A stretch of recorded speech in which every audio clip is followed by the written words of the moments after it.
নমস্কার। গল্প পাঠের আসর সেরা গল্প চ্যানেলে আপনাদের স্বাগত। আজকের নিবেদন প্রখ্যাত লেখক নারায়ণ গঙ্গোপাধ্যায়ের মজার গল্প, হাসির গল্প হরিশপুরের রসিকতা। চলুন শুরু করা যাক। মজার এবং হাসির গল্প নারায়ণ গঙ্গোপাধ্যায়ের রচিত হরিশপুরের রসিকতা। পৃথিবীর সব লোককেই বিশ্বাস করতে পারো, কিন্তু হরিশপুরের লোককে কখনো বিশ্বাস করো না, ভুলেও না। না না, চুরি জোচ্চুরি ভিতরে তারা নেই, তারা কাউকে ঠগায় না। এই কলকাতা শহরে একজন পকেটমারও হরিশপুরের লোক নয়, এ কথাও আমি হলফ করে বলতে পারি। তারা কেউ বদমেজাজিও নয়, গায়ে পড়ে কখনো ঝগড়া করে না। তাদের মিঠাইয়ের দোকানে 3 দিনের পচা সিঙ্গারাকে কখনো হাতে গরম বলে চালিয়েও দেয় না। আসল কথা হলো, কথাটা আর কিছু নয়, হরিশপুরের মানুষ একটু রসিক, খানিকটা বেশি মাত্রাতেই রসিক। কি বলছো? রসিক মানুষকে তো ভালোই লাগে। আমারও লাগতো এক সময়, কিন্তু সেবার সেই বরযাত্রী যাওয়ার পর। আচ্ছা, খুলেই বলছি তাহলে। আমরা 4 জন একই অফিসে চাকরি করি। আমি, নিতাই, নেপাল আর বিষ্ণুপদ। দারুণ বন্ধুত্ব আমাদের ভেতরে। একসঙ্গে পকৌড়ি কিনে খাই, সিনেমার টিকিট কিনি, মোহনবাগানের খেলা দেখতে যাই। মোহনবাগান জিতলে 4 জনের ছাতা জুতো হারিয়ে যায়, আর মোহনবাগান গোলে খেলে গলা জড়াজড়ি করে কাঁদতে বসি। আমাদের সেই বিষ্ণুপদর বিয়ে ঠিক হয়ে গেল হরিশপুরে। তখন হরিশপুরের মহিমা কে জানত?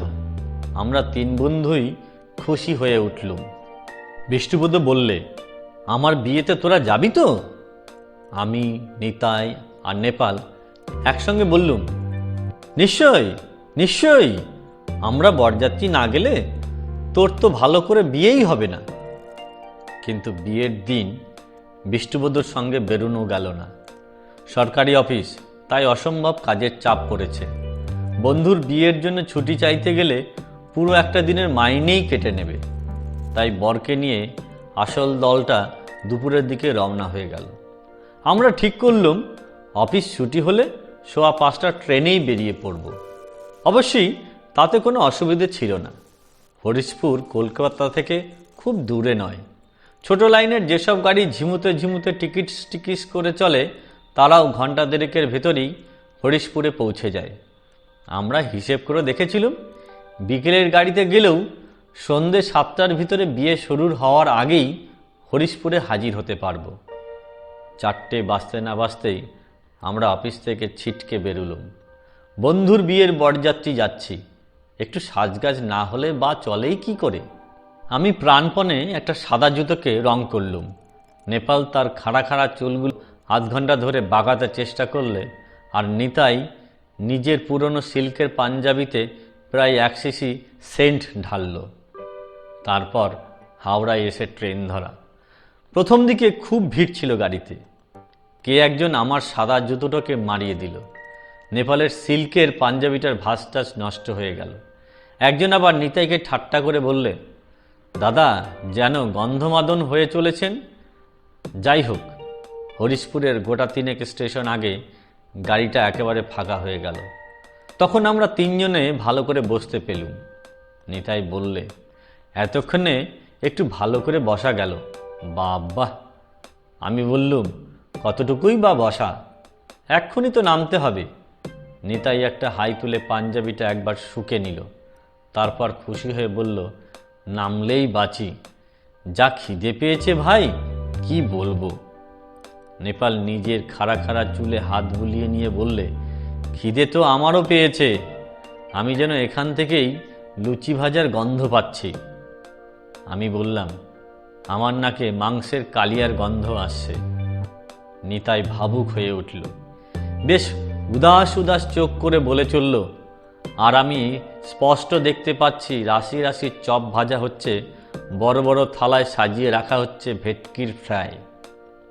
আমি আর নেপাল বললুম, আহা আহা, আর বলিস নে। আমাদের তোমরা পেটুক ভাবছো নিশ্চয়, কিন্তু আমরা কি করব বলো?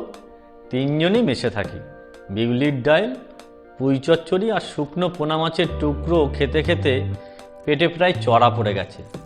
তাই কিঞ্চিত ঘেঁটের আশায় আমরা বেশ খানিকটা উত্তেজনা বোধ করছিলাম।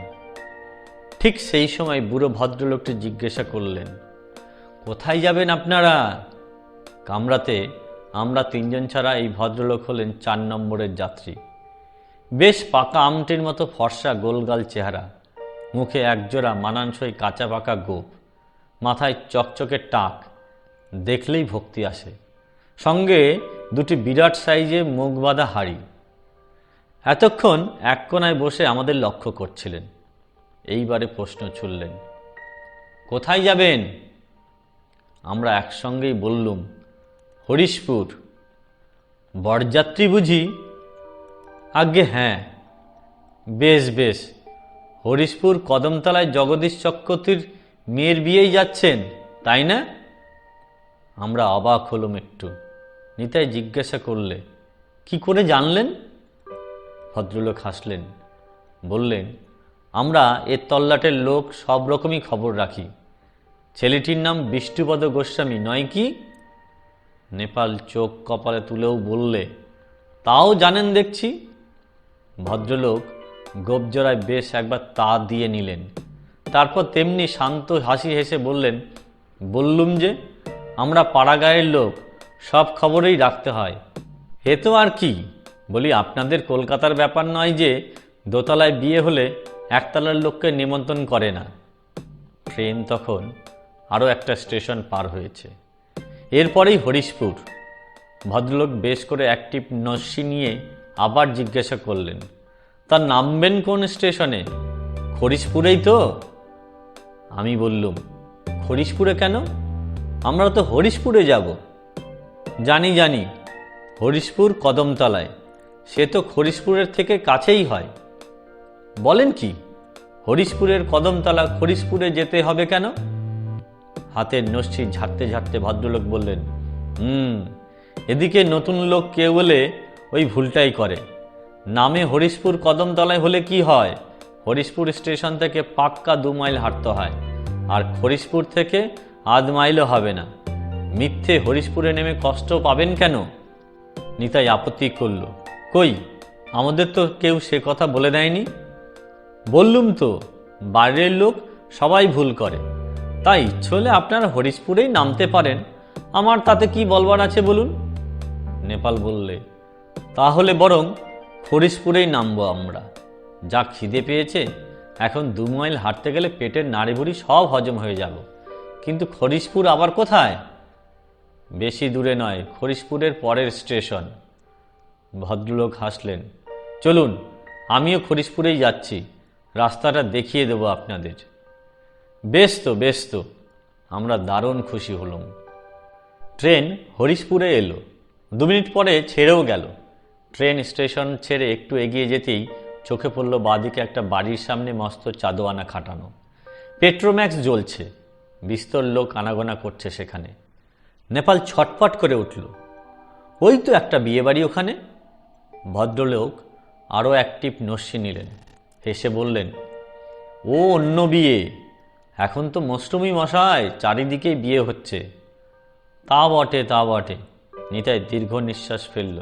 যা খিদে পাচ্ছে, ওখানে গিয়ে পাতা নিয়ে বসে পড়লেও হতো। ভদ্রলোক বললেন, তা মন্দ নয়। আমিও একবার ভুল করে আরও এক বিয়ে বাড়িতে চলে যাচ্ছিলাম, সেই যা কাণ্ড। বলে বেশ একটা মজার গল্প জুড়ে দিলেন। দেখলুম লোকটা ভারী রসিক। আমরা প্রাণ খুলে হাসি। এমন সময় ঘটাং ঘটাং করে গাড়ি হরিশপুরে পৌঁছে গেল। হাড়ি দুটো তুলে নিয়ে ভদ্রলোক বললেন, নামুন নামুন, গাড়ি এখানে 1 মিনিটের বেশি দাঁড়ায় না। আমরা চটপট নেমে পড়লুম। ছোট্ট স্টেশন, ঘন হয়ে অন্ধকার নেমেছে, ঝিঝি ডাকছে ঝাঁঝা করে। দূরে কাছে কয়েকটা মিটমিটে আলো, স্টেশনের পাশে গোটা 2 দোকান দেখা যাচ্ছে। ভদ্রলোক বললেন, স্টেশন থেকে বেরিয়ে দুটো পিপুল গাছের তলা দিয়ে যে রাস্তাটা বাঁদিকে গেছে তাই ধরে এগোবেন। খানিক দূর গেলেই একটু জংলা মনে হবে, পথটা, তাতে ঘাবড়ে যাবেন না। তারপরেই একটা ছোট নালা বাসের পুল রয়েছে, সেটা পেরুলেই স্টেশন মাস্টার টিকিটের জন্য এগিয়ে এলেন। তারপর ভদ্রলোককে দেখে একগাল হেসে অভ্যর্থনা করলেন। মুখুজ্জে মশাই আজ এখানে যে? একটু কাজে আসতে হলো। শুনুন, এরা তিনজন কলকাতা থেকে আসছেন। হরিশপুরের বদলে ভুলে হরিশপুরের টিকিট কেটেছেন। বাড়তি কিছু দিতে হবে নাকি? ঠিক আছে ঠিক আছে। রেল মাস্টার আমাদের টিকিট নিয়ে চলে গেলেন। আমরা মুখুজ্জে মশাইয়ের উপর আরও খানিকটা কৃতজ্ঞ হয়ে উঠলুম। নিতাই জিজ্ঞেস করলে, আপনি কোথায় যাবেন? আমিও যাব ওই দিকটাতেই, তবে একটু দেরি হবে আমার। 10-12 মিনিটের ভেতরেই উল্টো দিকের একটা গাড়ি আসছে। তাতে আমার এক বন্ধু আসবার কথা, সেও এদিকে নতুন লোক, একেবারে তাকে সঙ্গে নিয়েই যাব। কিন্তু আপনারা আর বেশি দেরি করবেন না, এগোন। না, দেরি করা চলবে না, পেটে আগুন জ্বলছে। নেপাল আগে ভাগেই পা বাড়ালো। ভদ্রলোককে ধন্যবাদ আর নমস্কার জানিয়ে আমরা দুজনেই নেপালের পেছনে চলতে শুরু করে দিলাম। ভদ্রলোক ডেকে বললেন, কিছু অসুবিধা হবে না, এগিয়ে যান। আচ্ছা আচ্ছা। পিপুল গাছটার তলা দিয়ে বাইরের রাস্তায় আমরা চলতে শুরু করলাম। দুধারে ছোট বড় কয়েকটা বাড়ি চোখে পড়ল বটে, কিন্তু কোনোটাকেই বিয়ে বাড়ি বলে মনে হলো না। খিদের তাড়ায় হনহন করে আমরা হাঁটতে লাগলাম।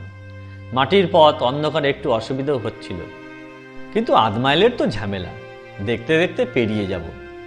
কিন্তু কোথায় সেই আধ মাইল? একটু পরে দুপাশে শুরু হয়ে গেল ঘন জঙ্গল। এত অন্ধকার যে চোখ আর চলতে চায় না। চারিপাশে খালি অসংখ্য জোনাকি জ্বলছে, আর মাথার উপর ঘনিয়ে এসেছে নিবিড় কালো মেঘ। আমি একবার পা পিছলে পড়তে পড়তে সামনে এলুম। নিতাই একটা হোঁচট খেয়ে দাঁড়িয়ে পড়ল। এই ন্যাপলা, ব্যাপারটা কি বলতো? এ কিরকম বিয়েবাড়ির রাস্তা? নেপাল মোটা মানুষ হলে কি হয়, খাওয়া দাওয়ার ব্যাপারে সে চিরকালেই অত্যন্ত উৎসাহিত আর দারুণ রকম তৎপর। নেপাল বলে, দাঁড়াসনি, চল চল, মোটে তো আধ মাইল যেতে হবে। আধ মাইল? আধ মাইল কাকে বলে আমি জানি না। নিতাই চটে গেল। সেই তখন থেকে হাঁটছি, বাড়ি নেই, ঘর নেই, কেবল শাঁ করছে অন্ধকার জঙ্গল, যেন আফ্রিকার বনের ভিতর দিয়ে চলেছি। নিশ্চয়ই রাস্তা ভুল হয়েছে। নেপাল বললে, রাস্তা ভুল হবে কেন? ভদ্রলোক যেভাবে বলে দিয়েছেন সেই ডিরেকশনেই তো চলেছি, আর কোনো রাস্তা তো এদিকে দেখিনি। নিতাই গোঁ গোঁ করে বললে, দুত্তর ডিরেকশন, যা জঙ্গল চারিদিকে। বিয়েবাড়ির ভোজ খাওয়ার আগেই বাঘেই আমাদের ভোজে লাগাবে মনে হচ্ছে। আমি বললাম, পাড়াগাঁয়ের রাস্তা একটু জংলা হয়ই, আর একটু এগিয়ে দেখা যাক না। কিন্তু বেশি দূর এগোতে হলো না। হঠাৎ রাস্তাটা শেষ হয়ে গেল। তারপরেই দেখা গেল ঢালু পাড়ির নিচে খানিকটা জলের রেখা, আর একধারে ভুতুড়ের চেহারা নিয়ে একটা বাঁশের পুল দাঁড়িয়ে। নেপাল খুশিয়ে বলল, ব্যাস, এই তো এসে গেছি, এই সেই নালা, আর এই পুলটা পেরোলেই। নিতাই বললে, নালা? এ তো দস্তুর মতো নদী দেখছি। আরে এসব দেশে নদীটাকেই নালা বলে। পাড়াগাঁয়ে তোক তো, চল চল, খিদে দাঁড়াতে পারছি না। নেপাল বাঁশের পুলটার দিকে পা বাড়ালো, আর ঠিক তক্ষণে চারিদিকে ঝলসে দিয়ে বিদ্যুৎ চমকালো। করকর করে ডেকে উঠল মেঘ। সেই বিদ্যুতের আলোয় সব স্পষ্ট দেখতে পেলুম আমরা, নিচে ছোট একটা নদী বটে। বাঁশের পুলটা তার আধখানা পর্যন্ত গিয়ে ভেঙে পড়েছে। অন্তত 5 বছরের ভেতর তার উপর দিয়ে কেউ পার হয়নি। আমরা সেই পুলে উঠে একটু এগোলেই সোজা নদীতে গিয়ে পড়তুম। ওপারে অথই জঙ্গল। যেটুকু দেখতে পেলুম তাতে মনে হলো শুধু বাঘ কেন, ওখানে হাতি, গন্ডার, ভালুক, অজগর সব কিছু থাকা সম্ভব। আবার বিদ্যুতের চমক আর মেঘের ডাক। আর নদীর এপারে এবার যা আমরা দেখতে পেলুম তাতে আমাদের চোখ সোজা কপালে উঠে গেল। ভাঙা কলসি, কয়লা ছাই, আর কয়েকটা আধপোড়া বাঁশ, একটা দড়ির খাটিয়া, তার মাঝখানে আকাশে 4 পা তুলে উল্টে পড়ে আছে। আমি বললুম, শ্মশান। ওপারের নিবিড় জঙ্গল থেকে হু হু করে একটা শিয়াল ডেকে উঠল, আর সঙ্গে সঙ্গে এপারে ওপারে ডায়ে বাঁয়ে আন্দাজ 100 খানেক শিয়াল একসঙ্গে সাড়া তুলল, হুয়া হুয়া কাইসা হুয়া, যেন আমাদের ঠাট্টা করছে। ওরে বাবা রে! যে পথ দিয়ে এসেছিল সেই পথ দিয়ে নিতাই প্রাণপণে ছুট লাগালো। আমরাও তার পেছনে পেছনে। আর চারদিক থেকে শিয়ালরা সমস্বরে বলতে লাগলো, মজা হুয়া, আচ্ছা হুক্কা হুয়া, হুয়া হুয়া। এর মধ্যে আবার ঝমঝম করে বৃষ্টি নামলো। গর্তে পা পড়ে নিতাই ধপাত করে একটা আছাড় খেলো। তার উপর উবুর হয়ে পড়ল নেপাল এবং সেই সঙ্গে আমাকেও টেনে নামালো। 5 মিনিট জলে কাদায় জড়াজড়ি করে যখন আমরা দাঁড়ালুম, তখন নিতাইয়ের সিল্কের পাঞ্জাবির আধখানা আমার হাতে, আর আমার সাদা জুতোটার একটা কোথাও খুঁজে পেলাম না। কিন্তু উঠে দাঁড়িয়েই নিতাই আবার বসে পড়ল। কি হলো রে? পা মচকে গেছে, হাঁটতে পারছি না আর। ওফ, বৃষ্টিটা যেমন হঠাৎ এসেছিল তেমনি ছেড়ে গেল। মাঝখান থেকে আমাদের দুঃখের বোঝাটা বাড়িয়ে গেল খানিকটা, আর আমরা সেই জঙ্গলের ভিতরে জলকাদায় বসে 15 মিনিট ধরে নিতাইয়ের পা দলাই মলাই করতে লাগলুম। নিতাই শেষ পর্যন্ত আমাদের কাঁধে ভর দিয়ে উঠে পড়ল। তারপর হাঁটতে লাগলো নেংচে নেংচে। এই ন্যাপলাটার বুদ্ধিতে পড়েই নেপাল ফোঁস করে উঠল। আমি কি করব? সেই ভদ্রলোক যেমন বলেছিলেন। ভদ্রলোক? নিতাই বিকট রকম মুখ ভ্যাংচালো। একটা মিথ্যেবাদী, লায়ার, জোচ্চোর, আরও কী সব গাল দিতে যাচ্ছিল। হঠাৎ কোত্থেকে 3-4টে টর্চের আলো পড়ল আমাদের গায়ে। দেখি 8-10 জন লোক হাতে তাদের লাঠি আর বললম। কি সর্বনাশ, ডাকাত নাকি? কারা আপনারা? কড়া গলায় কে জানতে চাইল। আমরা বিদেশি লোক। আমি হাউমাউ করে বললুম, আমরা বরযাত্রী, কলকাতা থেকে আসছি, হরিশপুর কদমতলায় যাব। আমাদের বরযাত্রী। হরিশপুর কদমতলায় লোকগুলো একসঙ্গে গলা ফাটিয়ে হেসে উঠল। তা বেশ, গল্পটা শুনতে ভালোই। চলুন, আপনাদের অভ্যর্থনা করতেই আমরা এসেছি, বিয়েবাড়িতেই নিয়ে যাব। তার মানে? অভ্যর্থনার ঠিক সুবিধে মতো মনে হলো না। আমরা গ্রামের ডিফেন্স পার্টি। 3 জন বিদেশি লোক এই দুর্যোগের রাতে শ্মশানের জঙ্গলে কেন ঘুরছিলেন তার একটা ভালো কৈফিয়ত দিতে হবে। থানায় চলুন। থানা? নেপাল হাহাকার করে উঠল। বরযাত্রীকে থানায় নেবেন মানে? কারণ থানাই তাদের জায়গা। আর একটাও কথা নয়, চলুন। অগত্যা থানাতেই টেনে নিয়ে গেল। হরিশপুরের দারোগা আমাদের কাহিনী শুনে হেসে অস্থির। আহা, হরিশপুর কদমতলার বরযাত্রী না হলে 5 মাইল উঁচিয়ে হরিশপুরও কেন আসবে? হরিশপুর স্টেশনের পাশেই কদমতলা। সেসব ফেলে হরিশপুরের শ্মশানে না গেলে বরযাত্রী কিসের? তারপর চোখ কটমট করে বললেন, ছোড়া, বোমা, শীতকাঠি এসব কোথায়? খবরদার, ভদ্রলোককে অপমান করবেন না। আমরা প্রতিবাদ করলুম। ভদ্রলোক? দারোগার নাকটা শিকাই তুললেন। এরকম কজন ভদ্রলোকের 3 মাস আগেই চুরির দায়ে আমরা চালান করেছি, তাদের জেল হয়ে গেছে। তোমরাও থাকো আজ হাজতে, কাল সকালে তোমাদের ওস্তাদি আমি দেখে নেব। দয়া করে যদি হরিশপুর জগদীশ চক্রবর্তীর বাড়িতে একটা খবর পাঠান, দেখা যাবে কাল বলে দারোগা সোজা আমাদের হাজতে চালান করলেন। সারা রাত ভিজে কাপড় জামায় খিদেই, লজ্জায় আর ভয়ে আমাদের কিভাবে যে কাটলো তা বোধহয় না বললেও চলে। নিতাই একটা কুটকুটে কম্বল মুড়ি দিয়ে চুপচাপ পড়ে থাকলো। নেপাল দুহাতে মুখ ঢেকে কুই কুই করে একটানা কেঁদে চলল, আর আমি সারা রাত ধরে অন্তত 1000 খানেক মশা মারলুম। সকালে উঠে 3 জনে জড়াজড়ি করে বসে আছি আর ভাবছি এরপরে কপালে কি আছে। এমন সময় হাজতের দরজা খুলে দারোগা, বিষ্ণুপদ আর সেই ভদ্রলোক, সেই মুখেজ্জমশাই, সেই গোল গোল লোকটি, পাক্কা আমের মতো চেহারা, কাঁচা পাকা গোপ, যিনি আমাদের হরিশপুর কদমতলা সোজা রাস্তাটি দেখিয়ে দিয়েছিলেন। আমরা 3 জনে একসঙ্গে চেঁচিয়ে উঠলুম, এই যে জোচ্চোর, মিথ্যাবাদী, পাষণ্ড, ভণ্ড। বিষ্ণুপদ বললে, আরে কাকে কি বলছিস? উনি যে আমার খুড়শ্বশুর হন সম্পর্কে। সকালে চৌকিদার গিয়ে খবর দিতেই উনি তো আমাকে সঙ্গে নিয়ে তাড়াতাড়ি চলে এলেন, আর তোদের চেহারার বর্ণনা দিয়ে বললেন, এই রকম 3 জন লোক কাল সন্ধ্যের ট্রেনে বলা বলি করছিল তারা হরিশপুরের বরযাত্রী যাচ্ছে, আর তাতেই তো আজ করলুম তোরা ভুল করে। আমরা আবার চেঁচিয়ে উঠতে যাচ্ছিলাম। ভদ্রলোক একগাল হাসলেন, একেবারে নির্লিপ্ত অহিংস হাসি। বরযাত্রীদের নিয়ে একটু রসিকতা করছিলাম মশাই। তারপর উল্টো ট্রেনটায় হরিশপুরে চলে এসেছিলাম। ভেবেছিলাম একটু বাদে আপনারাও এসে যাবেন, কিন্তু এভাবে হাজতবাস করতে হবে সেটা ভাবিনি। এখন দয়া করে হরিশপুরে চলুন, চা, জলখাবার, গরম পোলাও, মাংস সব তৈরি। কিন্তু সে মাংস পোলাওয়ের আকর্ষণে আমরা আর হরিশপুরে যাইনি, সোজা কলকাতায় ফিরে এসেছিলুম। আর হরিশপুরে বিয়ে করার জন্য বিষ্ণুপদর সঙ্গে আমাদের চিরকালের মতো বন্ধু বিচ্ছেদ ঘটে গেছে। ওকেও কি বিশ্বাস আছে আর? সেই কালান্তক শ্বশুরবাড়ি থেকে কোনো মারাত্মক রসিকতা আমদানি করে আমাদের একদম ফাঁসিয়ে দেবে কে জানে। ধন্যবাদ। গল্পটি ভালো লাগলে অবশ্যই আমার চ্যানেলটিকে সাবস্ক্রাইব করুন।